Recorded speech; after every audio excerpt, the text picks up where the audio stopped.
जी, इस वक्त इमरान खान साहब की सिस्टर हलीमा खान साहिबा इस वक्त यहाँ पर पहुँच चुकी हैं। हलीमा साहिबा, क्या कहना चाहेंगी, कितनी पुरुमीद है आज जमानत को लेकर? अभी तक हमें ये भी नहीं समझ आ रही कि हुई क्यों नहीं है, हो जानी चाहिए इंशाल्लाह। जी, इस वक्त इमरान खान साहब के वकील नईम पंजोता साहब हमारे साथ मौजूद है। नईम पंजोता साहब, बताइएगा, इस वक्त पूरी कौम की नज़रें, खुसूसन PTI के कारकुनान की नज़रें आज ATC कोर्ट पर हैं कि भाई क्या इमरान खान की ज़मानत होगी, रिहाई होगी या नहीं होगी? क्या ताज़ा तरीन अपडेट है आपके पास इस हवाले से? अंदर क्या हुआ अदालत के अंदर? देखें, गुजारिश ये है कि अंदर हम लीगल टीम पूरी पेश हुई है, पहुंची है, और बाकायदा तौर पर वहाँ पर जाकर हमने पूरा असिस्ट किया है कि ज़मानत के ऊपर समाअत की जाए। क्योंकि कल जब अदालत लगी हुई थी अटक जेल के अंदर तो वाज़ेह तौर पर जज साहब ने ये कहा कि बिल्कुल ज़मानत के ऊपर समाअत होगी, लेकिन प्रोसिक्यूटर्स की तरफ से एक बहाना बनाया गया। उन्होंने एक बंदा भेजा कि जनाब हमें टाइम दिया जाए 12-1 बजे का सुप्रीम कोर्ट में। उधर देखें 3 वकील हैं, करोड़ों रुपए ये फ़ीस जो है इनको अदा की गई है, तो तीनों में से एक भी नहीं है अवेलेबल। कभी जज साहब छुट्टी पे होते हैं, उनकी वाइफ बीमार है, कभी किसी का पेट ख़राब है। हमारे भी केसेस हैं, आज 9 केसेस खान साहब के DP में लगे हुए हैं इस्लामाबाद हाई कोर्ट में। क्या हमारे केसेस नहीं हैं? हम मसरूफ़ नहीं हैं? क्या आपने खान साहब के ऊपर और फेक कोई केस नहीं बनाया हुआ? हमने भी पेश होना होता है, लेकिन काम ये है कि जब आपने 3 लोग रखे हैं तो एक को तो होना चाहिए। ये एक बहाना बनाया गया। 10:15 बजे कोर्ट ने जो है टाइम रखा है। हमें पूरी उम्मीद है कि आज अगर मेरिट के ऊपर आर्गूमेंट्स सुन के ये जो है वो डिसाइड की गई बेल, तो खान साहब की बेल नहीं रुक सकती। बिल्कुल। अच्छा, तो अभी क्या नेक्स्ट कब तक समाअत शुरू होगी, कितनी देर में समाअत शुरू होगी, और क्या आज दलाइल मुकम्मल हो जाएंगे, फैसला महफूज हो जाएगा आज? देखें, बात यह है जी कि फ़ैसला जो है बिल्कुल आज महफूज होगा, और जज साहब ने खुला कहा है कि अगर दूसरी तरफ से वकील जानबूझकर नहीं आते तो दैन मैं डिसाइड कर दूंगा बेल। जो भी मेरिट पे ऊपर उन्होंने फ़ैसला करना है, खारिज करते हैं, एक्सेप्ट करते हैं, उन्होंने कहा कि आज फ़ैसला हो जाएगा। दूसरे नंबर पर आपको ये बता दूं कि ये जो प्रेसिडेंट आरिफ अलवी के हवाले से कल से वो चल रही है एक बात, देखें उन्होंने लेटर के ज़रिए इलेक्शन कमीशन को बाकायदा तौर पर शर्मिंदा किया है कि 90 डेज़ के अंदर इलेक्शन होने हैं। 89 डे जो हैं वो 6 नवंबर को पूरे होते हैं, तो इलेक्शन शुड बी ऑन 6 नवंबर। तो बात यह है कि उन्होंने क्लियर बात कह दी है। अब इलेक्शन कमीशन बहाने बनाया कि सुप्रीम कोर्ट फैसला करेगी।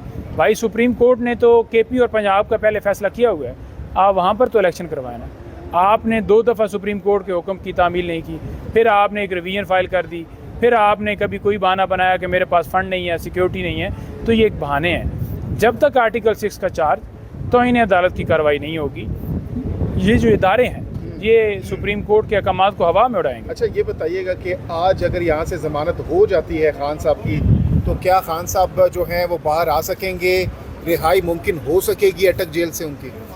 देखें, बात यह है कि 9 मई के हवाले से हमेशा ये होता है कि जब खान साहब की बेल होती है तो पहले एक तासर दिया जाता है कि खान साहब उस मुकदमे में गुनाहगार पाए गए हैं और उस मुकदमे में गिरफ्तारी डाल दी गई होगी। अगर आज ये प्रोसेस फिर किया जाता है और खान साहब की गिरफ्तारी जो है अगर पुरानी डेट में डाली जाती है तो ये सीधा सीधा आइन की खिलाफ वर्जी होगी। आइन के आर्टिकल 10(1) जो है उसकी खिलाफ वर्जी है, 10(2) की खिलाफ वर्जी है, 10(a) की खिलाफ वर्जी है।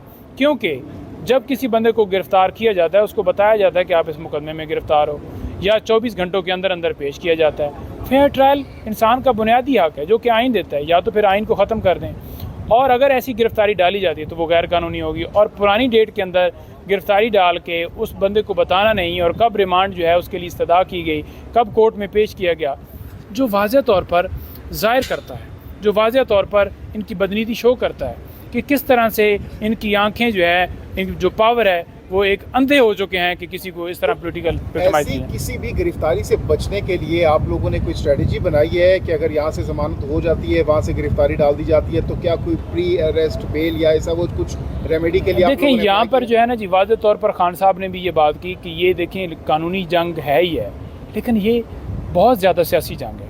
वो कैसे है कि कानूनी तौर पर तो आज खान साहब अंदर नहीं होने थे। कानूनी तौर पर ये जो केस जिसके अंदर फैसला दिया गया उजलत से, उसके अंदर कोई जवाज़ ही नहीं था गिरफ्तारी का, और जिस तरह से प्रोसेस फॉलो किया आपको पता है 5-10 मिनट में पुलिस ने गिरफ्तार किया। अब उसके बाद नई जो गिरफ्तारी डाली गई है, साइफ़र FIR जो है वो खुद इस बात की तरदीद कर रही है कि ओरिजिनल साइफ़र वो कह रहे हैं जी कि उन्होंने शेयर किया। अब FIA आके खुद बयान दे रही है, और राना सनाउल्लाह साहब ने भी दिया कि जो ओरिजिनल साइफ़र है वो फ़ॉरेन ऑफिस में पड़ा होता है, उससे पहले ये कहा जाता था कि साइफ़र आया ही नहीं। तो इसके ऊपर भी खान साहब ने 3 लोगों के नाम दिए कि जो साइफ़र के हवाले से जिन्होंने ये रोकने की और इस खबर की तरदीद की कि साइफ़र आया नहीं है, वो 3 लोग नहीं चाहते थे। उन्होंने उस वक्त के आर्मी चीफ़ के हवाले से बताया। उन्होंने कहा जी कि जो डोनाल्ड ब्लू वो उनका दूसरा रोल, और तीसरा जो है जो अमेरिका की यहाँ पर एम्बेसी है उसका रोल। वो रीज़न क्या है? उन्होंने कहा जी कि ये नहीं चाहते थे कि ये बदनाम हो, ये नहीं चाहते थे कि इनका नाम आए कि ये साजिश की गई और हुकूमत गिराई गई। अच्छा, गुज़श्ता रोज़ आपकी खान साहब से मुलाकात हुई है, क्या आखिरी मैसेज खान साहब ने दिया है वो ज़रा हमारे व्यूअर्स के साथ शेयर कीजिएगा। इससे पहले भी मैसेजेस आते रहे, लेकिन ताज़ा तरीन जब मुलाकात आपकी गुज़श्ता रोज़ हुई, अभी आप यहाँ पर बता रहे थे ऑफ द रिकॉर्ड भी, तो क्या खान साहब ने आपको बताया और क्या आपने उनसे पूछा जब उन्होंने सारा कुछ बताया? देखिए, एक तो खान साहब माशाल्लाह बहुत अच्छे लग रहे थे, स्किन उनकी ग्लो कर रही थी और बड़े स्मार्ट लुक नज़र आ रही थी। नो डाउट वो उधर जो है वो एक टाइम भी उनको मिला है कुरान पाक पढ़ने का और रेस्ट थोड़ी सी मिली है। डेफिनेटली दरमियान में जब बारिश या इस तरह की चीज़ें होती हैं तो वो उनका बिस्तर भी गीला हुआ। उन्होंने वाज़ेह तौर पर ये बात की कि फ़र्क नहीं पड़ता कि मेरे बालों में वो कीड़े आ जाते हैं या फ़र्क नहीं पड़ता कि गर्मी है। यहाँ पर बात यह है कि उन्होंने कहा कि मेरे लिए ये 5 स्टार है, मेरे लिए ये 5 स्टार है। उन्होंने कहा जी क्यों 5 स्टार है? मैंने पूछा तो उन्होंने कहा जी कि 5 स्टार इसलिए है क्योंकि कभी भी कोई जो है मकसद जो है बग़ैर कुर्बानी के एफ़र्ट के मुश्किलात से हासिल नहीं किया जा सकता, और आज़ादी के लिए कुर्बानी देनी पड़ती है। तो मैं हर तरह की कुर्बानी के लिए तैयार हूँ, मुझे फ़र्क ही नहीं पड़ता कि किस कंडीशन में रखें। आप लोगों ने भी, पूरी कौम ने अपने मकसद से पीछे नहीं हटना, और ये जो आप जिस तरह खड़े हो गए हैं यही हमारी जीत है। और पाकिस्तान तहरीक इंसाफ जब भी इलेक्शन होंगे बल्ला ही बल्ला होगा।